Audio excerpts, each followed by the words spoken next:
In 1989, an entire Class 32 children's appeared on a field trip. 28 years later, their school bus was found in a swamp. It was October in 2017 when two hunters, brothers, pushed through the dense Louisiana cypress. They were tracking a wounded deer, not ghosts of the past.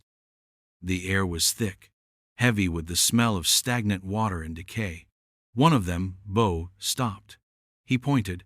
What was that shape, deep in the murky water, almost swallowed by the swamp?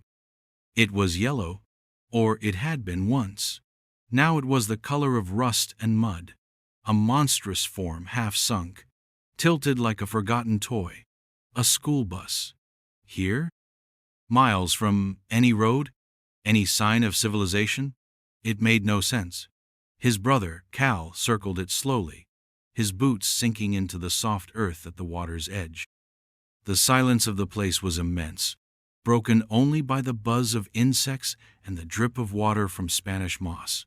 How long had it been here? The front of the bus was crumpled, as if it had nosedived into the mud, but the main body, though scarred and stained, seemed eerily intact.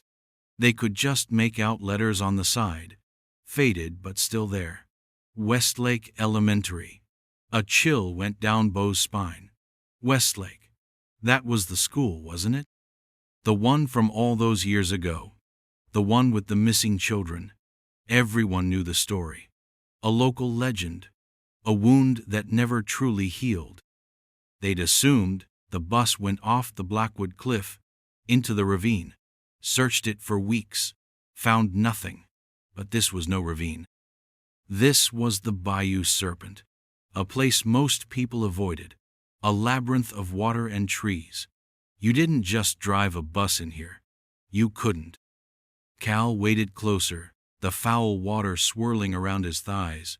The driver's side window was gone, a jagged opening. He peered inside, heart pounding. It was dark, filled with shadows and the smell of old wet things. Then his eyes adjusted. He saw it. A shape in the driver's seat. Bones. A human skeleton, slumped forward, hands still resting on the steering wheel, as if the driver had died waiting. Cal backed away, his face pale. He said, "Bo, we need to call the sheriff." Now, they used their satellite phone, the signal weak and crackling. It took a long time to explain what they'd found, where they were. The dispatcher on the other end was silent for a moment. Then the questions came, sharp and urgent. "A bus?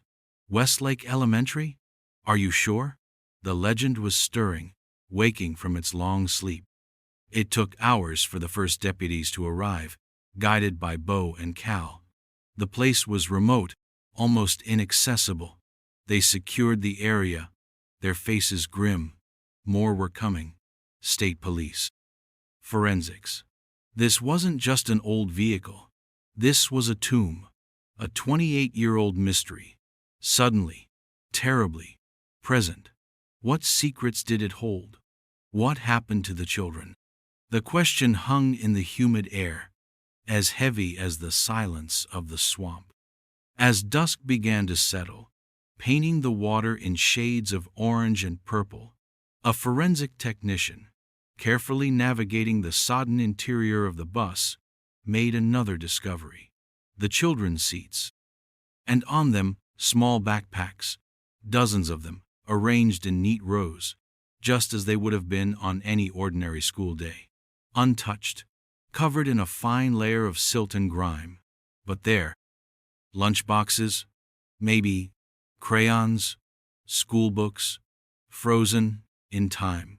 It was as if the children had just stepped away for a moment. But where did they go? Why leave everything behind? The image was profoundly unsettling.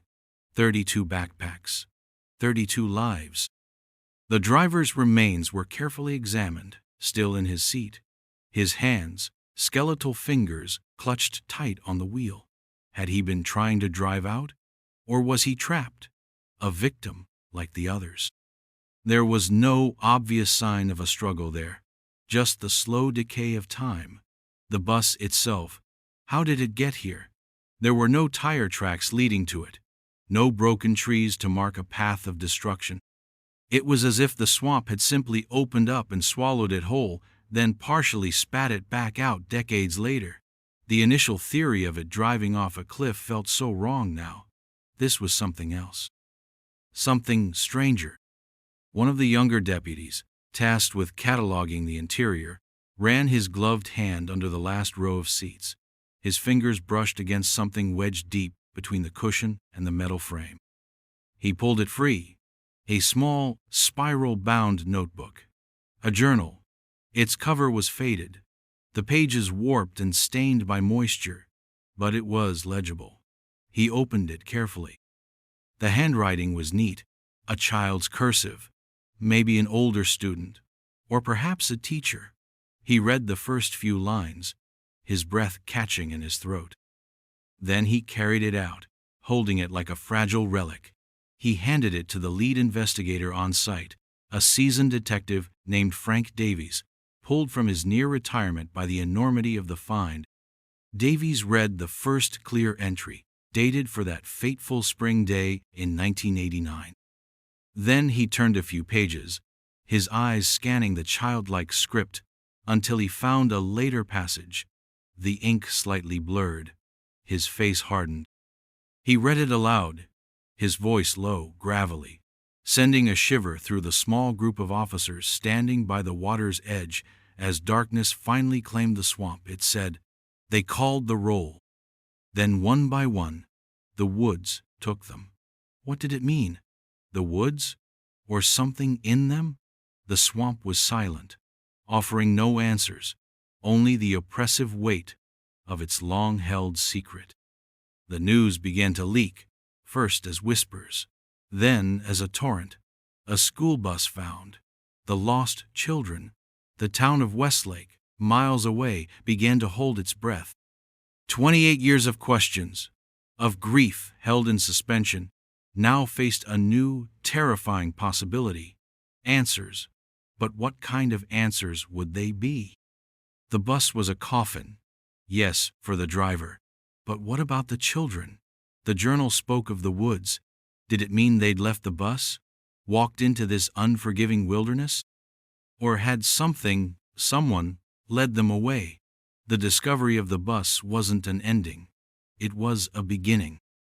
A dark, horrifying new chapter in a story everyone thought had been closed, however tragically, by the assumption of an accident.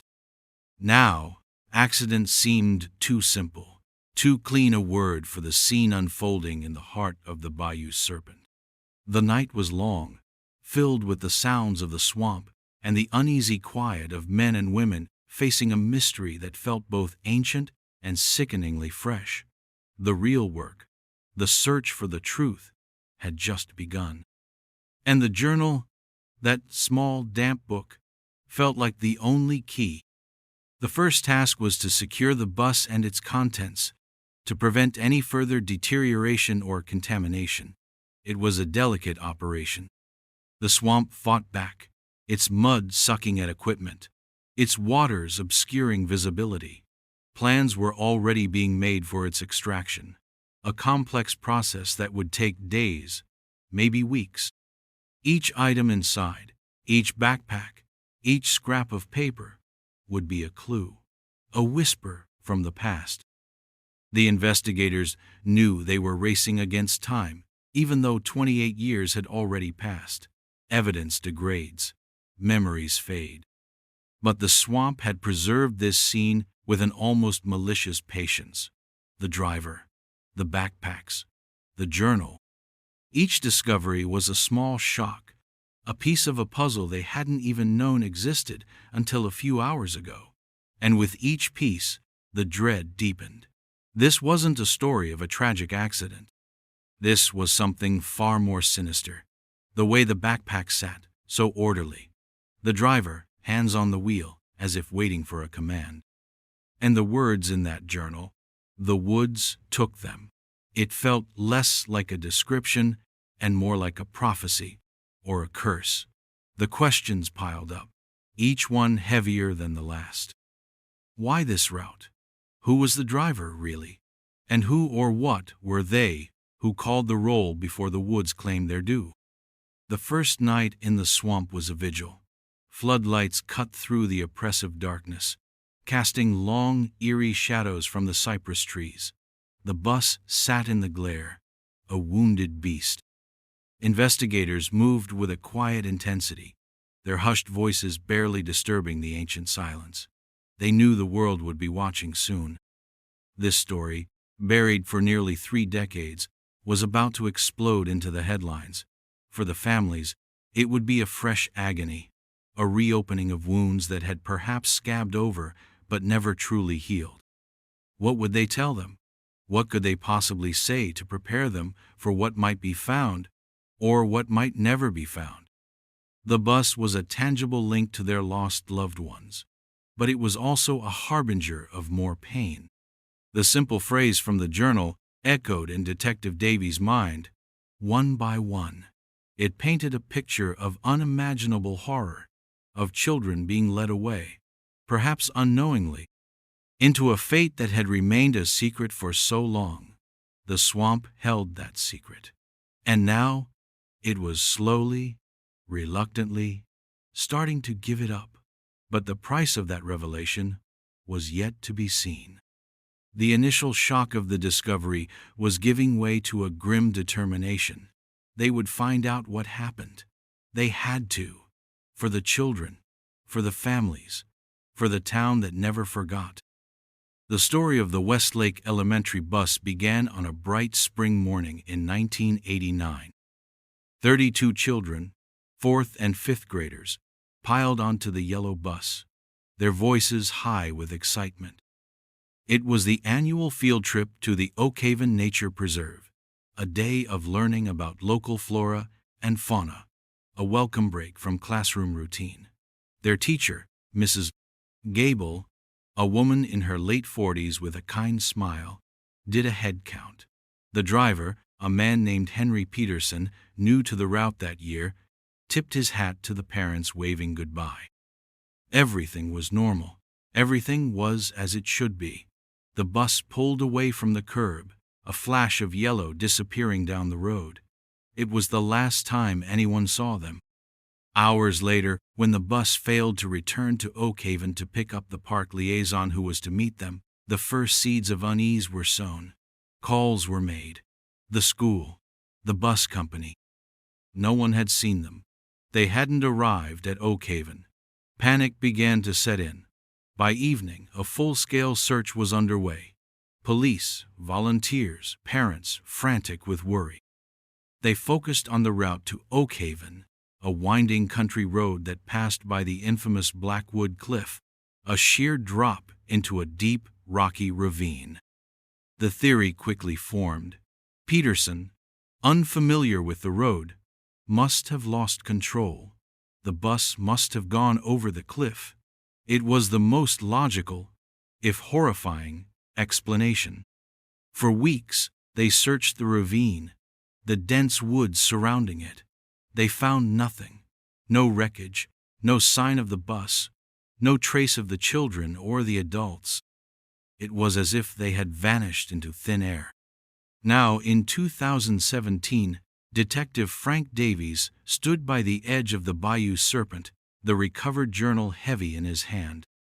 The 1989 investigation files he'd hastily reviewed that afternoon painted a picture of desperate hope fading into bewildered despair.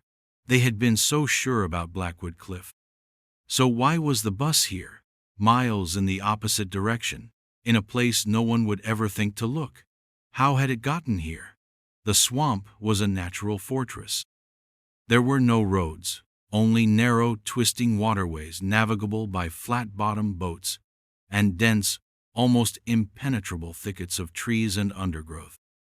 A school bus couldn't have been driven through here, not without leaving a trail of destruction, a highway of broken trees, but there was no such trail. The air in the swamp was cool now, the night fully settled. The forensic team was still working, their lights casting an unnatural glow on the scene. Davies thought about the parents.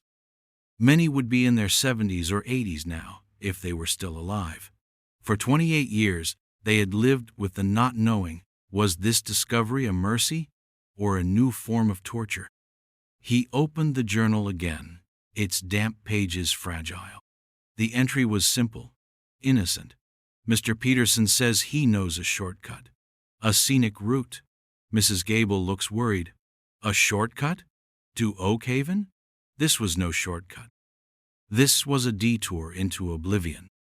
The logistics of removing the bus were already proving to be a nightmare. Heavy machinery would have to be brought in, somehow, through terrain that could barely support a man on foot. It would take days. In the meantime, the site itself had to be meticulously searched. Every inch of ground around the bus, every submerged object. Who knew what other secrets the swamp might be holding? Davies looked towards the bus, its silhouette dark against the illuminated water. The driver, Peterson. Had he been a victim too? Or something else? The journal hinted at his actions but not his motives. And Mrs. Gable, the teacher. What had happened to her? Her backpack wasn't among those found. Her fate, like that of the children, was a gaping void. A young officer approached him. "Sir, we've found something else. About 50 yards from the bus, half buried in the mud near a cypress knee. It was a child's shoe. A small red sneaker, the kind popular in the late 80s. It was caked in mud, but undeniably a child's. 50 yards. That was a significant distance. Too far to have simply fallen from the bus. It suggested someone had walked away from the vehicle, or been taken." The journal's words came back to him. One by one, the woods took them. Were these woods the very ones surrounding them now? The search area had just expanded, exponentially. It wasn't just about the bus anymore. It was about the vast, menacing swamp that stretched for miles in every direction. The children hadn't just vanished in the bus, they had vanished from it. And the swamp, it seemed, had been waiting. The discovery of the shoe, so small, so ordinary, felt like a deliberate taunt from the wilderness itself. The night promised little rest. The questions were only multiplying, each more disturbing than the last. How far did they go? And what met them at the end of their journey? The news of the bus spread through Westlake like wildfire fanned by a storm. By the next morning, the small town, nestled a good 100 miles from the Bayou Serpent, was a hive of reporters and buzzing speculation. For 28 years, the disappearance of the Westlake Elementary field trip had been a dull ache, a constant sorrow woven into the fabric of the community. Now it was a raw, gaping wound once more. Mayor Thompson, a man who'd been a young councilman back in 1989, called an emergency town meeting. He looked older than his years, the strain evident on his face. He said, "We don't have answers yet, only more questions. But we owe it to them, to their families, to find those answers." Detective Miller, officially assigned to lead the newly reopened cold case, arrived in Westlake as the media frenzy was building. He was younger than Davies, a city detective known for his methodical approach to intractable cases. This, however, was unlike anything he'd ever faced. 32 missing children. A bus found in an impossible location. A cryptic journal. He set up a temporary command post in the old town hall, the paint peeling, the floors creaking with history. His first act was to request all the original 1989 investigation files. Boxes of them arrived, dusty and smelling of old paper. He saw the photos of the children, smiling school pictures, now haunting images of innocence lost. He saw the interviews with their parents, the raw grief, the desperate pleas for information. So many dead ends, so much focus on Blackwood Cliff. Had anyone considered the driver, Henry Peterson, more closely? Peterson, the files said, was 42 at the time, a quiet man recently hired by the school district. He had a clean record, no known debts, no obvious reasons to deviate from his route or harm children. His wife, interviewed back then, had been devastated, convinced he was a victim too. She'd said he was nervous about the new route to Oakhaven, that he'd studied maps for days. Was that true? Or was there something she hadn't known or hadn't said? She was long dead now, Miller discovered. No easy answers there. Meanwhile, back at the Bayou Serpent, the painstaking process of recovering the bus began. A temporary causeway was being built, slowly, laboriously, to bring in a crane. Divers explored the murky waters around the bus, their visibility near zero. They found a few more items, a lunchbox, a shattered thermos, but nothing that immediately screamed for attention. The focus remained on the bus itself and the journal. Miller had a copy of its scanned pages. He read them over and over.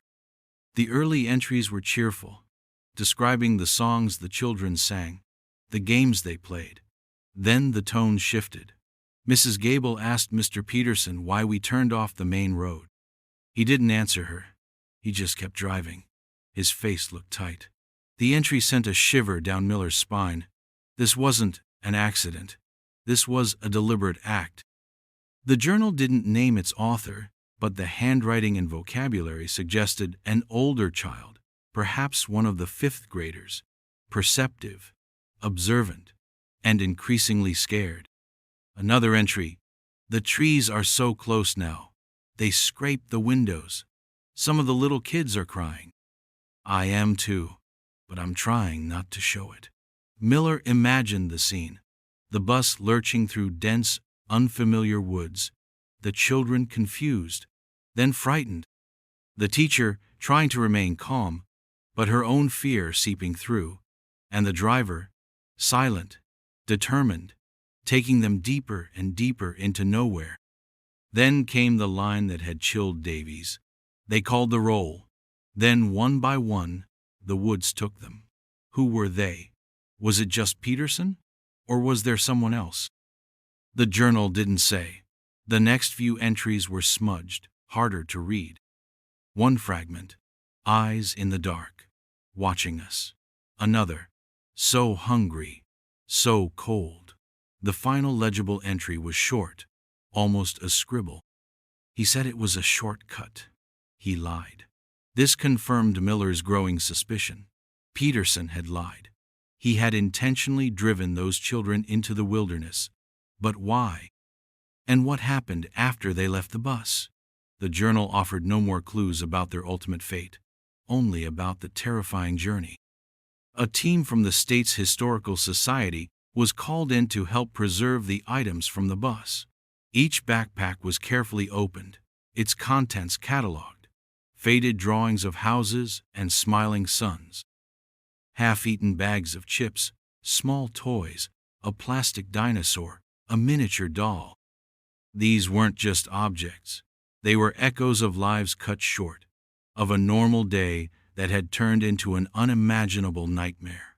The sheer ordinariness of the items made the situation even more tragic. This could have been any school bus, any group of children.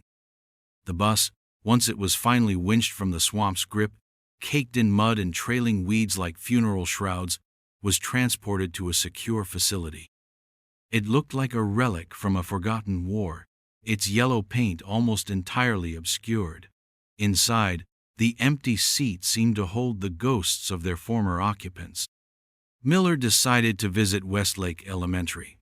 It was an old brick building, but well-maintained. He met the current principal, a woman who'd been a student there herself, though younger than the missing class.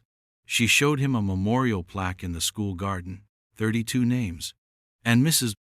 Gable, and Henry Peterson. The town had mourned them all as victims. But was Peterson a victim? The journal screamed otherwise.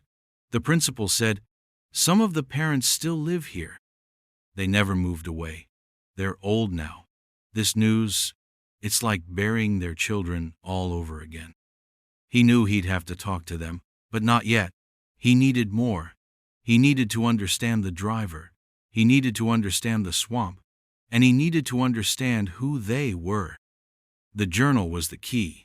He was sure of it. But it was a key to a door he wasn't sure anyone was prepared to open. He found another line near the end, almost too faint to read, written in a shaky hand. The trees have eyes, and they whisper. What had that child seen or imagined? The line between fear and reality must have blurred terribly in those last hours. The swamp itself seemed to breathe an ancient menace, and Miller felt a cold knot in his stomach. This case was already getting under his skin. The silence of those 32 lost voices was deafening. He had to find out what happened. He had to give them a voice, even after all these years. Detective Miller spent days poring over the scanned pages of the journal, alongside enlarged satellite maps of the Bayou Serpent and its surrounding areas from 1989 and the present day. The journal was their only eyewitness, a fragile voice from the heart of the tragedy. He focused on the descriptions of the journey after the bus left the main road. Mr. Peterson turned onto a dirt track. It wasn't on the map Mrs. Gable had. She looked angry. He told her to be quiet. This entry was chilling. It painted Peterson not as lost or confused, but as someone in control, someone with a dark purpose. Mrs. Gable, the teacher, had clearly been alarmed. What could she have done? Trapped on a bus with 32 children and a driver who was no longer listening to reason. The journal described the bus getting stuck. We hit a big bump. The engine made a terrible noise and then stopped. Mr. Peterson tried to start it again, but it wouldn't. He didn't even look worried. He just got out. This matched the bus's condition, nosedived into the mud. It hadn't crashed at speed. It had become immobilized. Then what? The journal continued. He told us all to get out. He said we had to walk. Mrs. Gable said no, we should stay with the bus. He didn't listen to her. He had a strange look in his eyes. This was a crucial point. Peterson had ordered them out. Why? If the bus was simply stuck, wouldn't the logical thing be to send for help or wait? Unless he never intended for them to be found. Miller cross-referenced the journal's vague descriptions of the landscape with the maps. We walked for a long time. The mud was deep. My shoes got stuck. This matched the discovery of the single red sneaker, found some distance from the bus. It suggested a path, a direction. The journal mentioned sounds. I hear dogs barking far away, or maybe wolves. There were no wolves in that part of Louisiana. Wild dogs, perhaps? Or something else the child's mind interpreted as barking? Then, a more specific landmark. We saw an old cabin. Smoke was coming from the chimney. Mr. Peterson said we couldn't go there. He said the people there were bad. An old cabin? That was a tangible lead.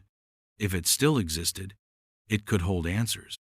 He dispatched a team to the Bayou Serpent, equipped with the journal's descriptions and GPS coordinates for the bus's location. Their task: to search for any sign of an old cabin, and to try and retrace the children's probable path. It was like looking for a needle in a vast green haystack. The swamp was a disorienting place, its features shifting with the seasons, its ground unstable. Days passed with no success. The searchers found plenty of mud, snakes, and insects, but no cabin. Hope began to dwindle. Was the journal just a child's confused memory? Was the cabin a figment of imagination, or long since rotted away? Then, a breakthrough. One of the searchers, an old local man who knew the bayou better than most, remembered talk of a trapper's cabin, abandoned decades ago, deep in a section of the swamp rarely visited. It was far from where the bus was found, almost impossibly far for a group of children to walk. But what if Peterson had driven them further than they thought before the bus got stuck? Or what if the journal's sense of time and distance was distorted by fear and exhaustion? The team, guided by the old man, set out towards this new area. It was even more treacherous. The water deeper, the vegetation thicker.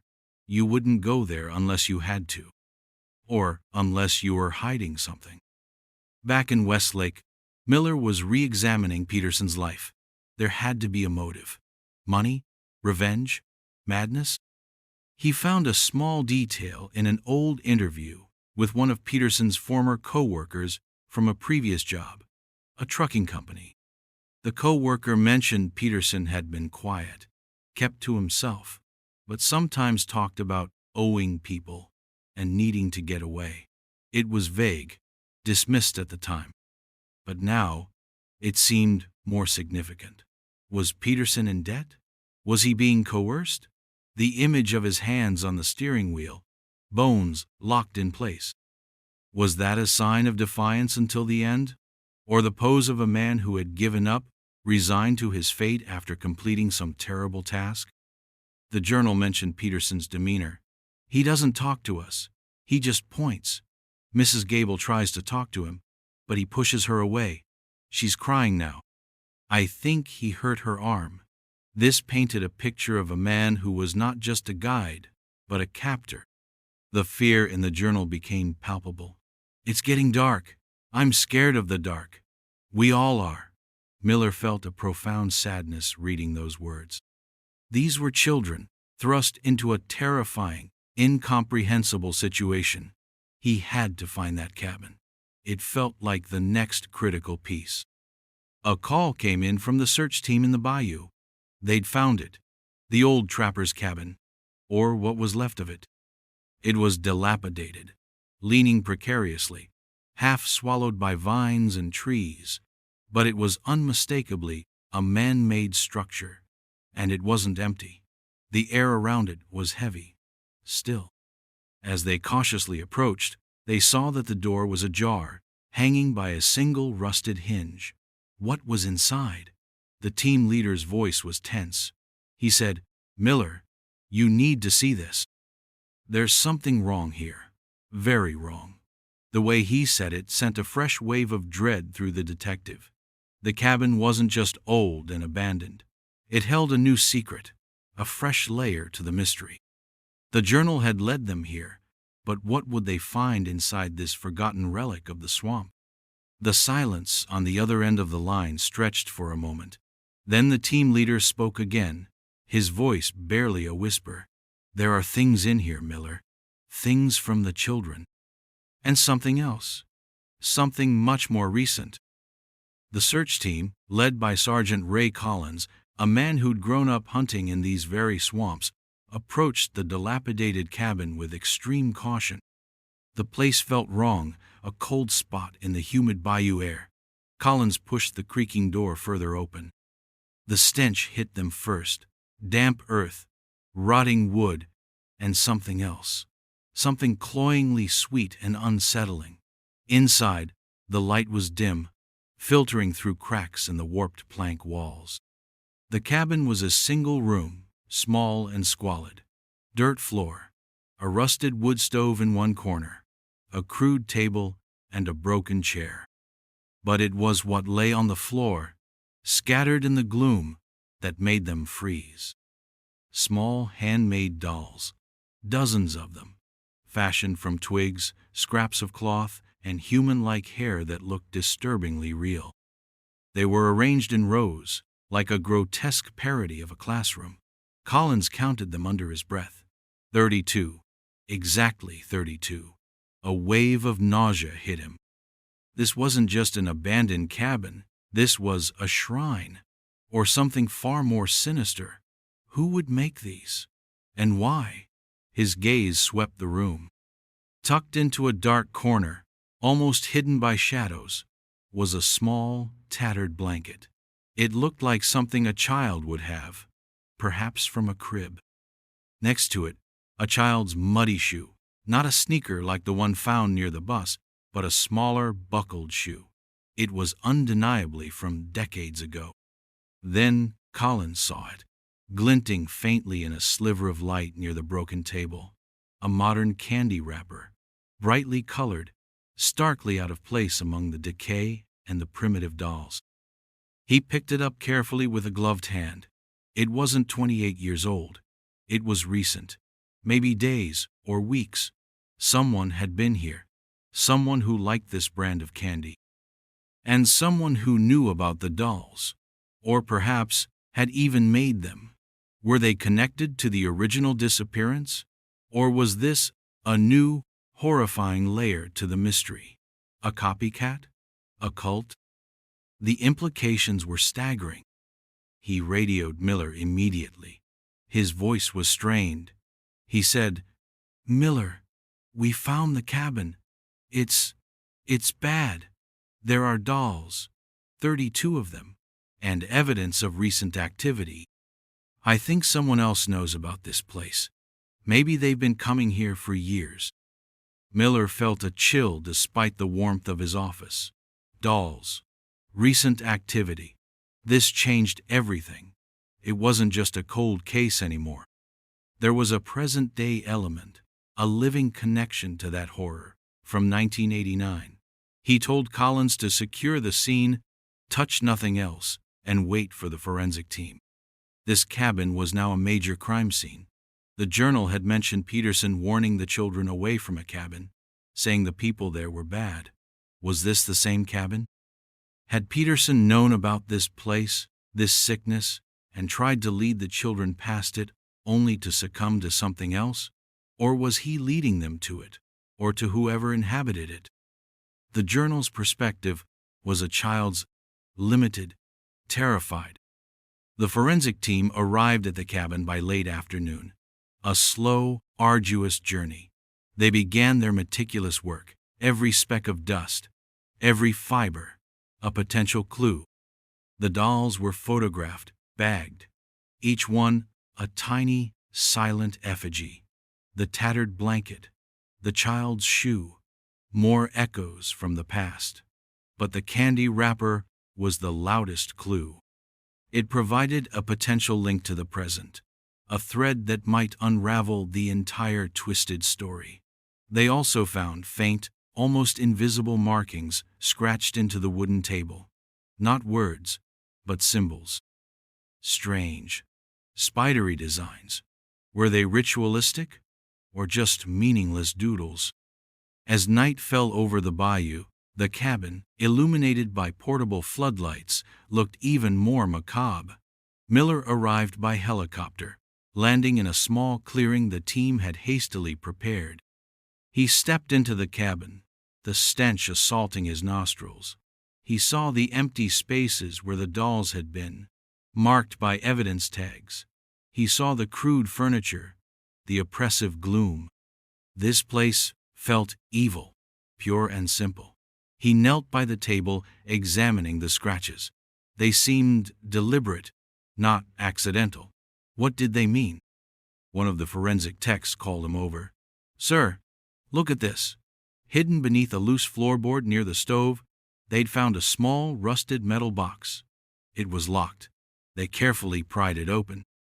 Inside, nestled on a bed of what looked like dried leaves, were several items.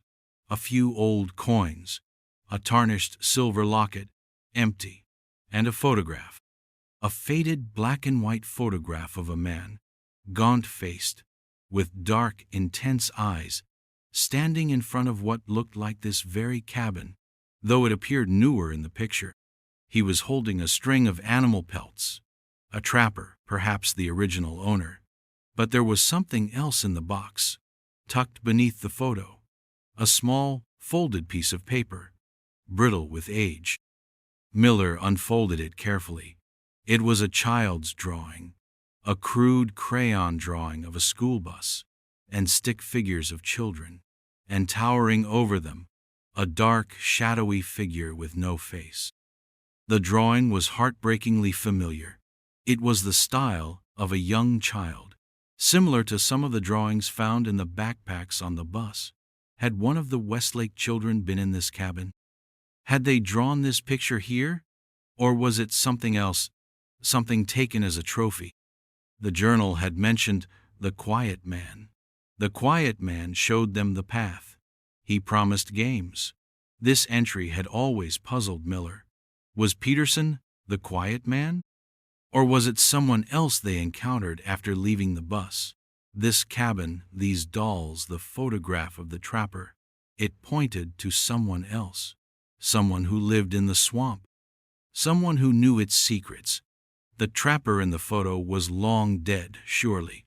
But the candy wrapper, who was coming here now? Were they connected to the original trapper? A descendant? Or someone who had simply stumbled upon this place and adopted its darkness?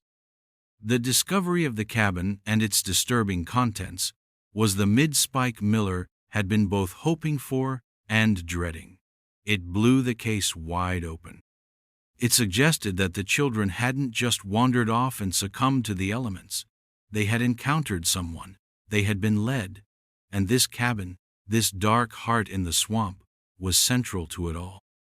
The question now was, who was the modern visitor, and what did they know about 1989? The candy wrapper was their only lead to that person. Miller knew he had to trace it. It was a long shot, but it was all they had to connect the horrifying past to the unsettling present. The woods, as the journal said, had taken them. But it wasn't the trees or the mud. It was a human monster, and perhaps a legacy of that monstrosity still lingered in the Bayou Serpent. The investigation into Henry Peterson, the bus driver, intensified. If he wasn't the sole architect of this horror, what was his role? Was he a reluctant accomplice? A terrified victim forced to play a part? Or something more complex? The image of his bones, hands on the wheel, could be interpreted in so many ways. Defiance? Resignation? Or simply the way he died, perhaps of a heart attack, under immense stress, or silenced after his part was played. Miller needed to know.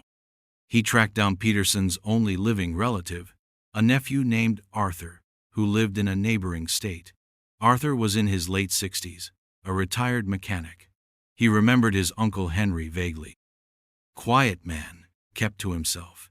He echoed the old sentiments. But when Miller pressed, asked if there was anything unusual, anything at all, Arthur remembered from around 1989. Arthur hesitated. He said, "Well, there was something. Just before Henry took that school job. He came to visit. Seemed agitated. Kept looking over his shoulder. He said he owed some bad people money. A lot of money. From gambling, I think. He said they were pressuring him, threatening him. He even mentioned needing to do a job for them to clear his debt. He never said what kind of job. I told him to go to the police. He just shook his head. Said he couldn't, that they'd hurt his wife. Then he left. A few weeks later, we heard about the bus. About him. We just assumed, well, that he'd finally cracked under the pressure and had an accident." Arthur looked ashamed. He said, "I never told the police this back then. I was scared. And I didn't think it mattered. Not if it was an accident." This was huge. Peterson wasn't just a new driver nervous about a route.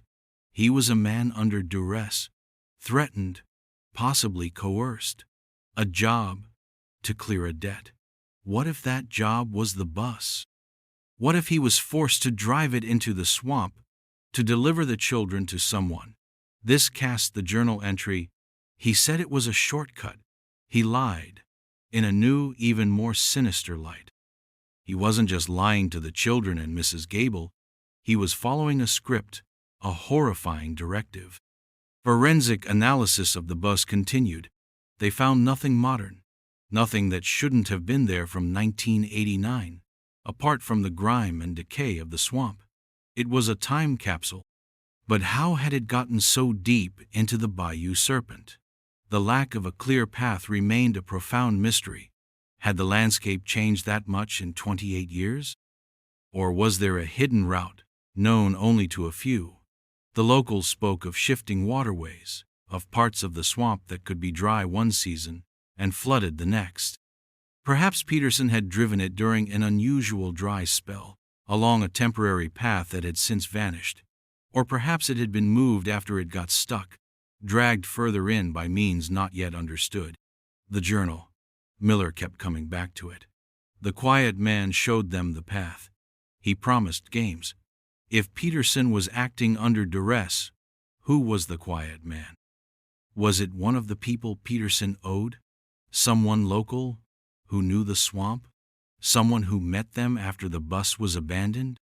The description, quiet man, didn't immediately align with the threatening figures Peterson described to his nephew. Or perhaps it was a deliberate deception, a gentle facade to lure the children. The candy wrapper from the cabin was sent to the lab.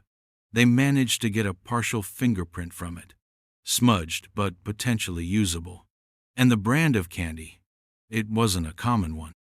It was an artisanal type, sold in specialty stores or online. This narrowed the field. Miller's team began the painstaking task of checking local specialty shops, then expanding their search. It was a needle in a haystack, but it was a tangible link to the present. The photograph from the rusted box in the cabin, the gaunt-faced trapper. They ran facial recognition against old databases, local historical society records. Nothing. He was likely a transient, someone who lived off the grid, leaving little trace. But the cabin was his. The dolls, were they his creation too, or did they come later? The style of the dolls, primitive, almost ritualistic, felt old. If the trapper was the original quiet man, he would be long dead. So who was the recent visitor? Who left the candy wrapper? Was it someone continuing his legacy?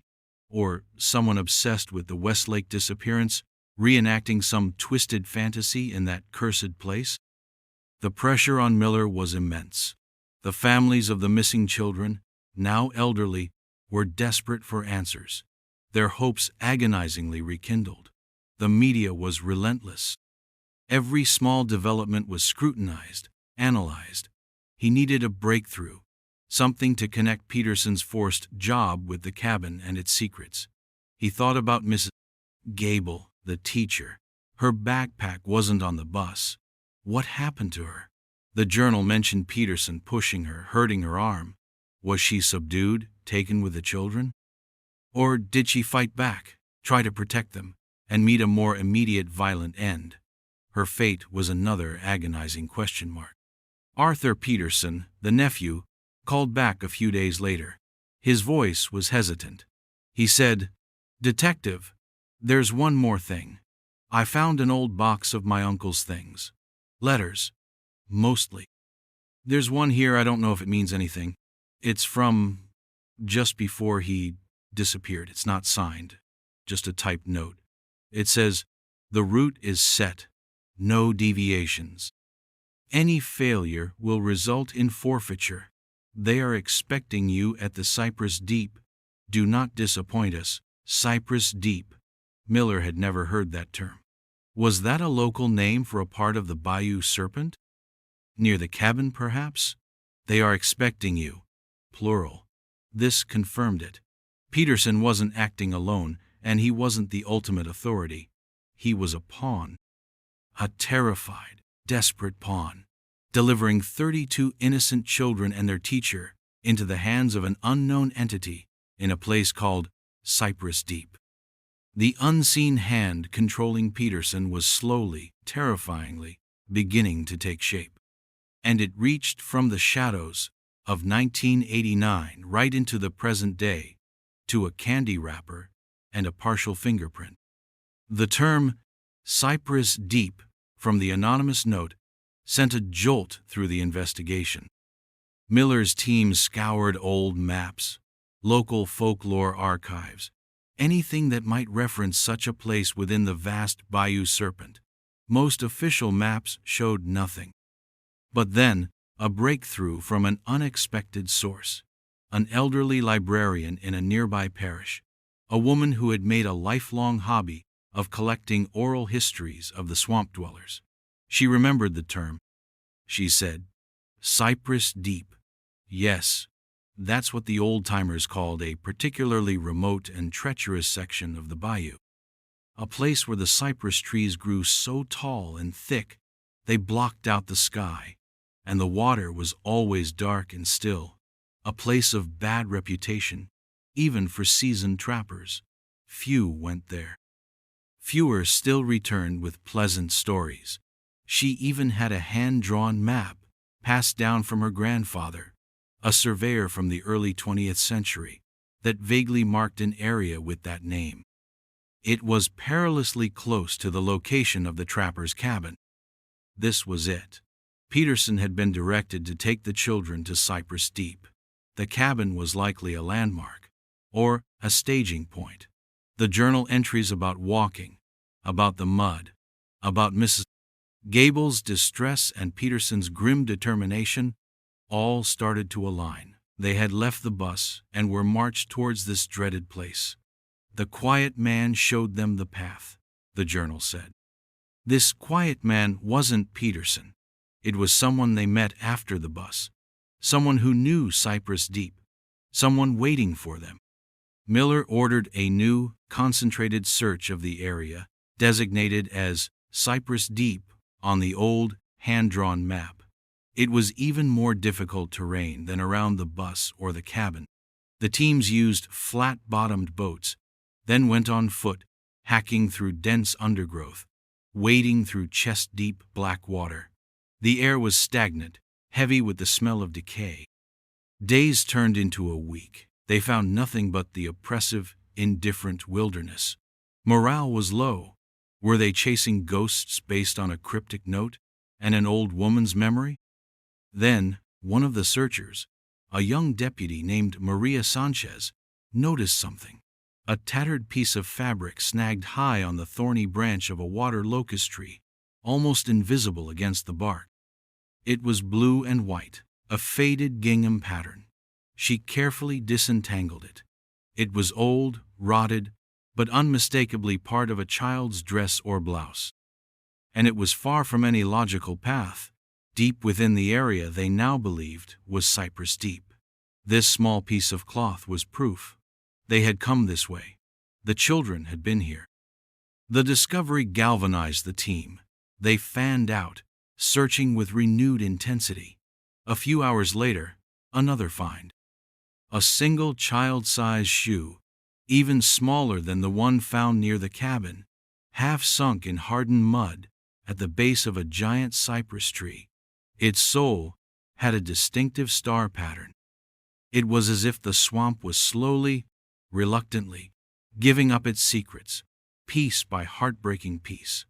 These items, so small, so personal, spoke volumes.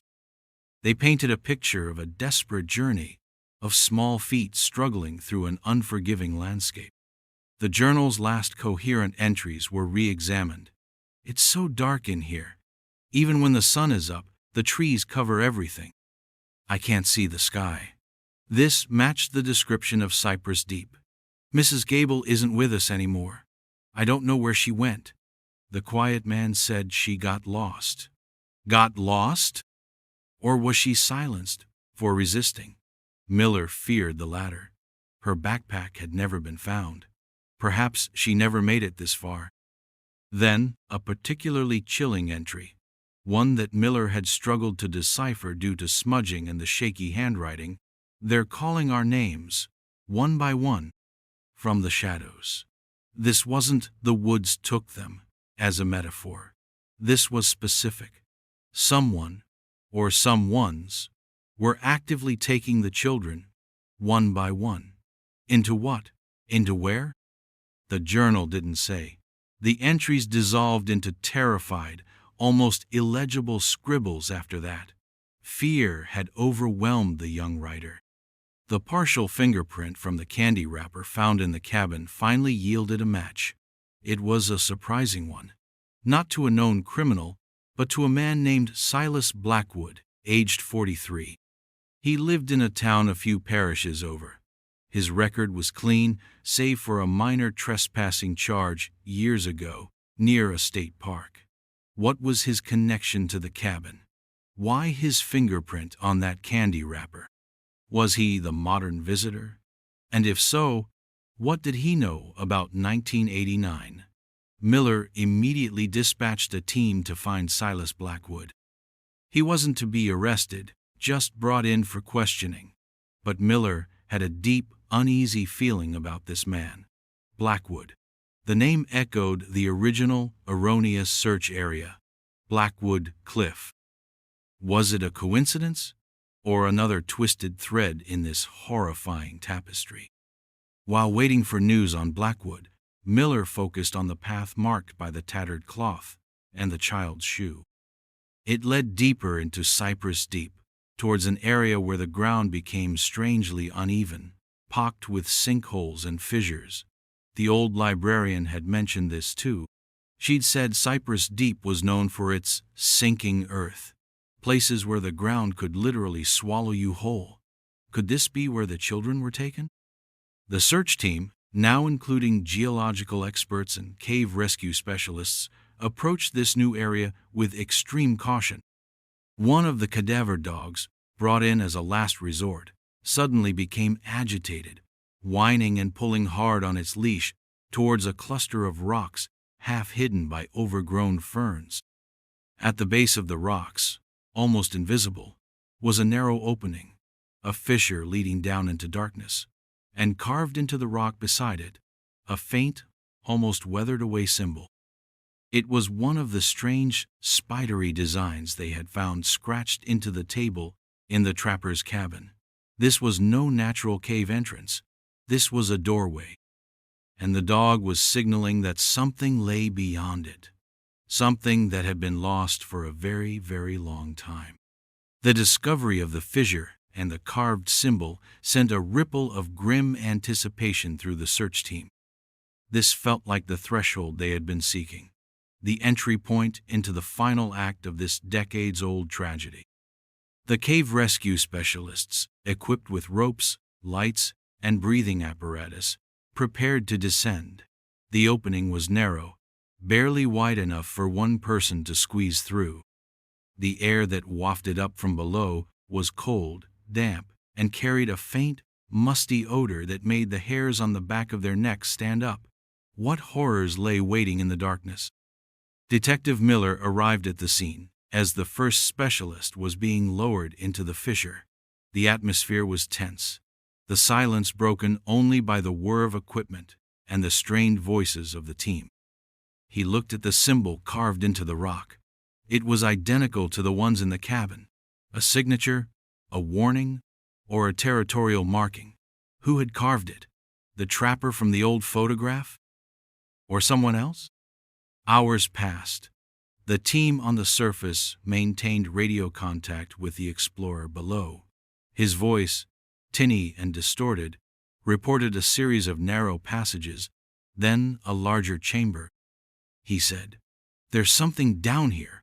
School stuff, backpacks. It's like they were here." His voice cracked with emotion.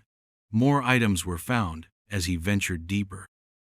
A child's lunchbox, its cartoon characters faded but recognizable from the era. A broken ruler, a scattering of crayons. It was as if the contents of the children's backpacks from the bus had been brought here, emptied, and left. Why?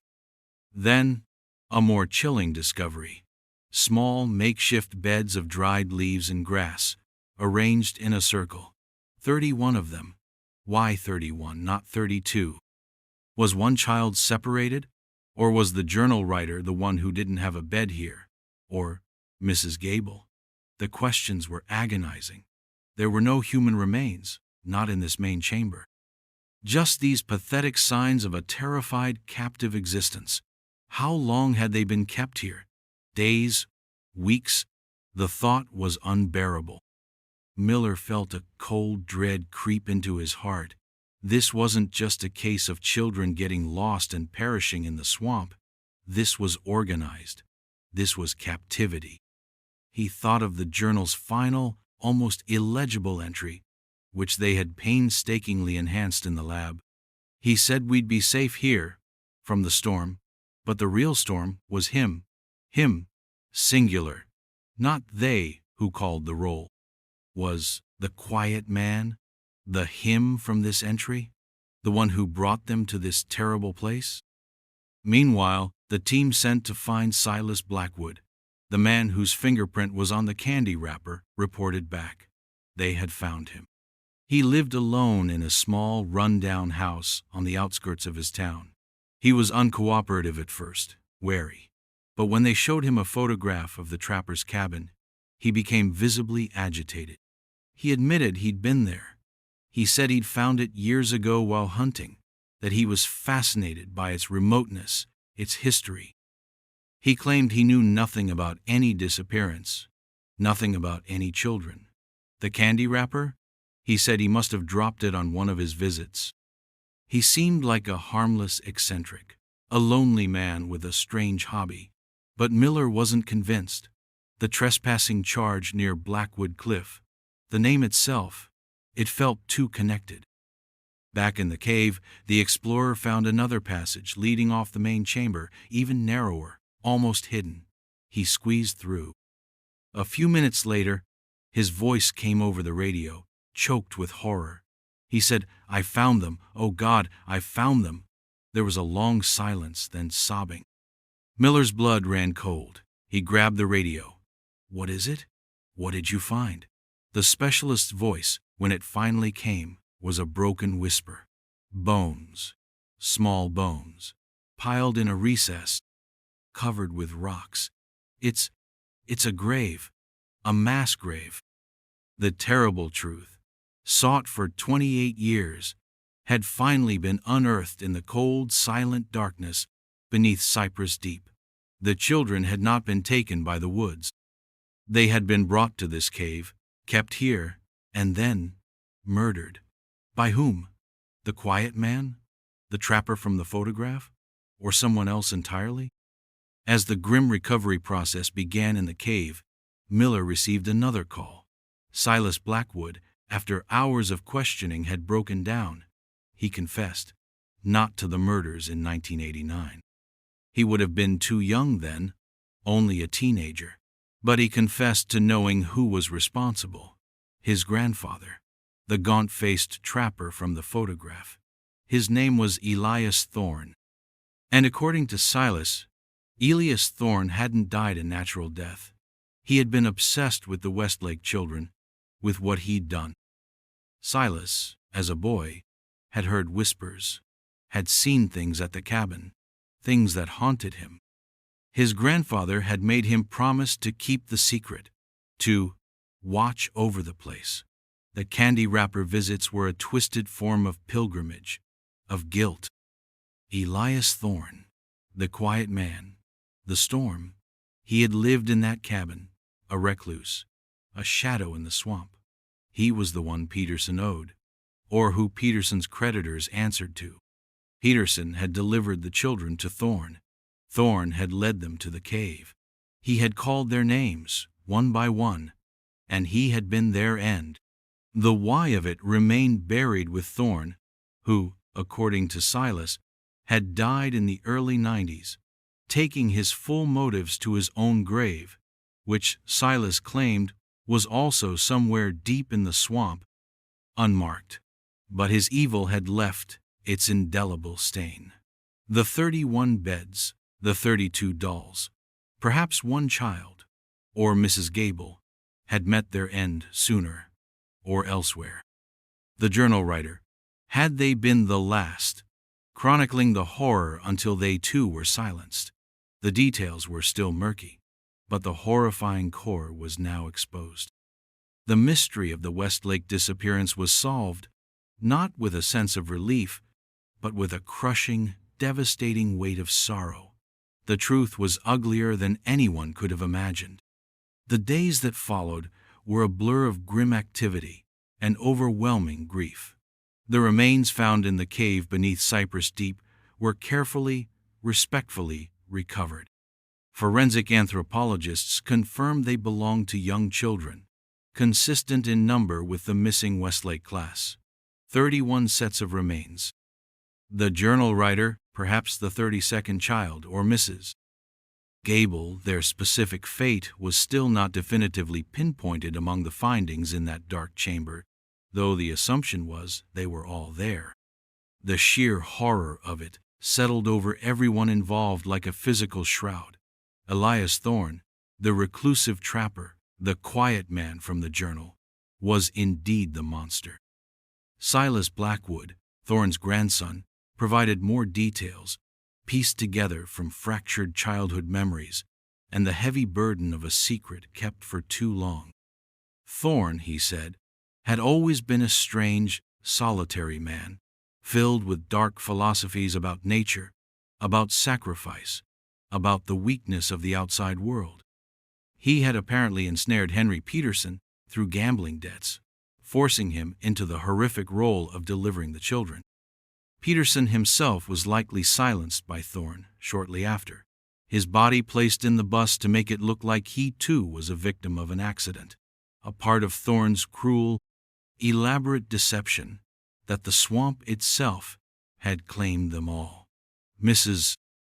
Gable, according to a half-remembered, terrified utterance from Thorne that Silas recalled, had fought back fiercely to protect the children when Thorne first appeared after the bus was abandoned.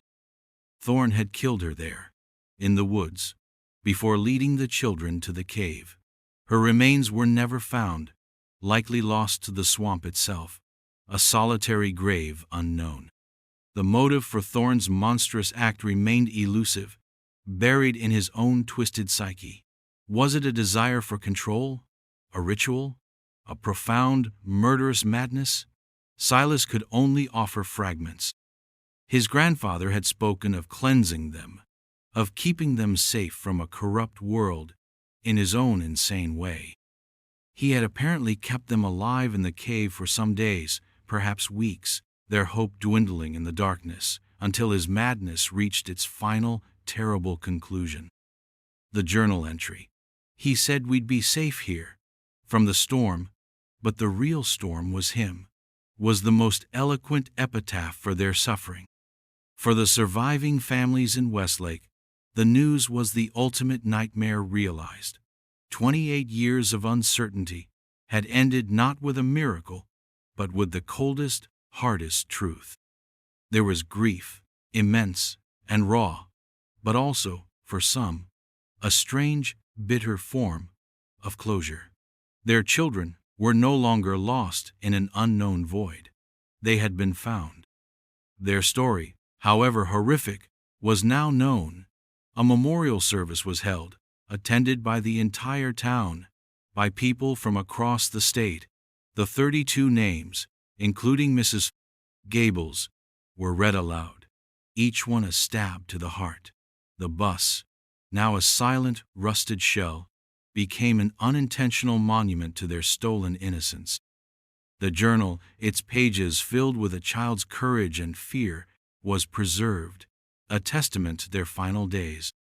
Detective Miller, watching the grieving families, felt the profound weight of the case. There was no triumph in this discovery, only a deep, aching sadness. Elias Thorne was dead, beyond the reach of justice. Silas Blackwood faced charges for obstruction and failing to report, but his culpability was a pale shadow compared to his grandfather's monstrous deeds. The swamp had given up its secret, but the cost was immeasurable. The phrase from the journal, "The woods took them," had been a child's attempt to understand the incomprehensible. It wasn't the woods, it was a man who had turned a place of natural beauty into a tomb. The cabin was eventually dismantled, its unholy contents removed. The cave was sealed, a final resting place acknowledged, but never to be disturbed again. The bayou serpent slowly began to reclaim its secrets, the paths to Cypress Deep fading once more into the tangled green. But the story of the Westlake children would never be forgotten. It became a permanent scar on the landscape, a reminder of the darkness that can lurk beneath the surface of ordinary life, and the terrible price of secrets buried for too long. For Miller, the faces of those children from their school photographs would remain etched in his memory. A silent, enduring call for a justice that could never truly be served, only acknowledged with sorrow and remembrance. The silence of the swamp returned, but it was a heavier silence now, filled with the echoes of 32 lost voices, finally heard after 28 long years. Have you ever heard of anything like this? Share your thoughts or stories in the comments.